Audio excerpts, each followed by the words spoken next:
Hello there, welcome back to one of my cooking videos. I hope you enjoyed the last one. Today I'm going to do something different again. I'm going to be cooking a Welsh tea cake, or also known as a Bara Brith, which apparently translates as speckled bread. Now, when bakers used to have a bit of leftover dough, they used to make this bread. Now, I've tried looking for a lot of different recipes online. Most of them don't have yeast in. Apparently the original recipe is a yeasted bread, so I've managed to find one recipe online. I've adapted that a little bit, so that's what I'm going to be using. So anyway, enough of this waffling, let's get on and cook this Bara Brith or speckled bread. Right, so what are we going to be using for this Bara Brith or speckled bread, this Welsh tea cake? So I've got 500 grams of a strong white flour there. I'm using 2 sachets there of a dried yeast. Now I've got 250 grams there of a mixed dried fruit, so we're using that. I've got 300 ml there of tea. Now the recipe does say just water, but a lot of these tea cakes I've made with like tea, so I've got 300 milligrams there of good old-fashioned Yorkshire tea, which I've brewed up. About one in there, about a teaspoonful of salt. I've got 2 teaspoonfuls of a mixed spice I'm putting in, 60 grams of a brown sugar, 40 grams of butter there, and I'm going to use about 2 tablespoonfuls of honey at the end just to brush on top. So that's the basic ingredients. So let's get on and start this off. So if you've got a blender, one of these fancy mixers that does all bread and doughs thing, use that, but I haven't. I've only got a bog standard whisk blender, but I haven't got like a big top of the range one that's got all these paddles and things in it you can make dough with, so it's going to be done by hand. So basically I'm just going to whack in the flour, I'm just going to whack in the mixed spice, sugar there.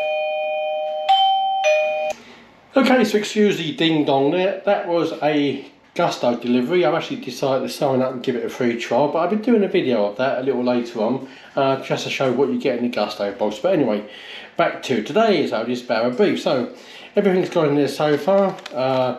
The flour, spices, salt, butter, sugar, and then we're going to put in the yeast there. I'm just going to get a spoon and mix all this around. So I'm just going to get all this stuff mixed up to start off with. Don't worry too much about the butter at the moment.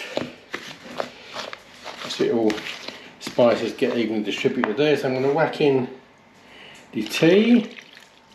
It has cooled down a little bit, so you don't want to kill off that yeast. Give that a stir, then whack in the fruit. Now I'm putting my fruit in now. The recipe did say put the fruit in after the dough's risen, but that was using a fancy mixer with a paddle. I think it's going to be easier to do it this way. So first of all, let's get this mixed up into a nice dough. Then we go from there. Right, so that's all the ingredients mixed up to like a nice dough there. So now I'm just going to give this a kneading for about 10 to 15 minutes to make sure it's well kneaded. And then I'm going to put it to one side, put it to rest and let that prove until it's at least doubled in size, which is between an hour and 2 hours. So I'm going to knead this, put it back in the bowl, cover it, let it prove, move back when it's done. There we go. So that's at about an hour and a half in the airing cover there. It's nicely doubled. So what I'm going to do now, just going to knock this back, and then we're going to knead it again. We're going to separate it into, I think I'm going to get 3 out of this. I've got 2 of these 4 containers I've lined up with greaseproof paper at the moment. I actually haven't got a loaf tin, so I'm going to be using these that I used to do in frozen meals and put in the freezer. So whatever loaf tin you've got, knock it back, give it another knead, and then separate into these containers here.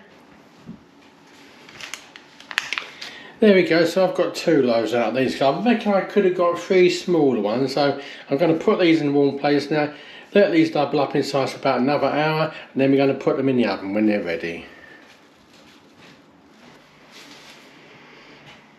Right, so they've been in the oven. Now, this is one excuse as to why men cannot multitask. Unfortunately, I did get distracted with the dog while I was cooking and forgot to check it, and as you can see, it's just slightly caught on the top. So That is perfect evidence that men just absolutely cannot multitask. What more proof do you want? Anyway, I've covered it with melted honey on top. They give it a nice bit of a glaze. So proof of the pudding's in the eating. So let's cut a bit of this off and give it a try. There we go. That's sliced up. You can see the inside looks nice and brown. It's not stodgy. Nice and pulled it apart a little bit. Yeah, it's not stodgy. It's a nice loaf. Let's try it on its own. Wow, it's nice, light and fluffy. And let me just put a bit of butter on this bit. And try to have a little bit of butter. It's still a bit warm. Lashings of butter there. There we go. So, and taste the spices, the sweetness. Yeah. I mean, actually, that is nice. You can taste the fruit, just the perfect amount of fruit in there. As you can see, it's not too overfull with fruit. I have seen some of these Welsh tea cakes and they are packed chock-a-block with fruit. And I think there's too much fruit sometimes. But hey ho, that's my personal opinion. But there we go. I'm quite pleased with that, apart from the top. Yeah, again, that just proves I cannot multitask anyway.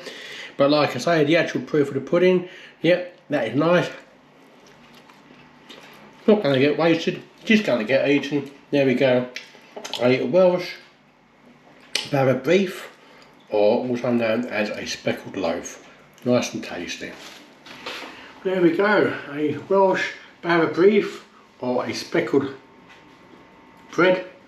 There we go. Yeah, if you take away the fact that I did get distracted, like I said, just proves men cannot multitask. Well, I can't anyway.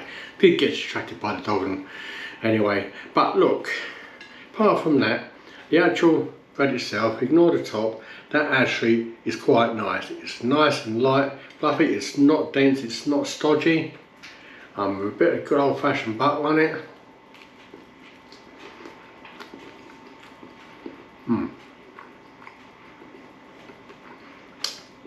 Now, the original recipe didn't have any mixed spice in it. I'm glad I actually put the mixed spice in it.